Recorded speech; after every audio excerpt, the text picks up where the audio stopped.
I think a lot of those doubts were alleviated by the process that CA went through.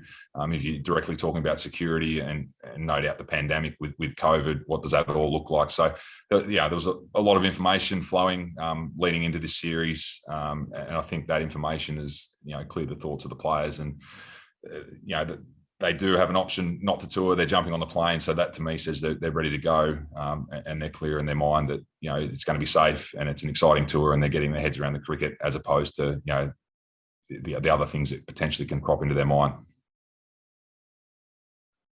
Yeah, well, it's difficult to tell in terms of Pakistan. In Pakistan is different to Pakistan in the UAE.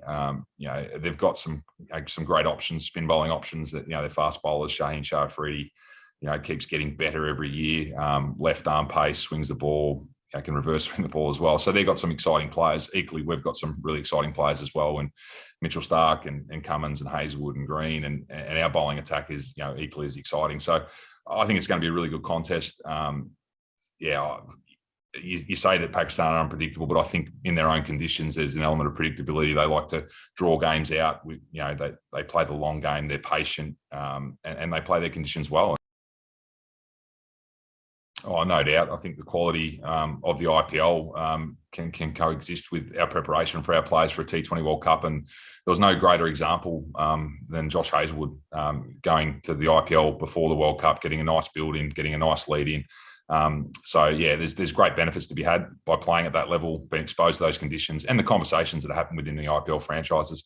All the countries converging on one. And I've said this before, that 2008 was almost a moment where the game accelerated and it was played differently. And I think that was really through the coming together of ideas, nations mixing with each other, players mixing, coaches mixing, and it took the game forward. And we've seen an exciting product ever since. So yeah, we're excited by our players playing there. We want more players playing in there if we can, to get that exposure.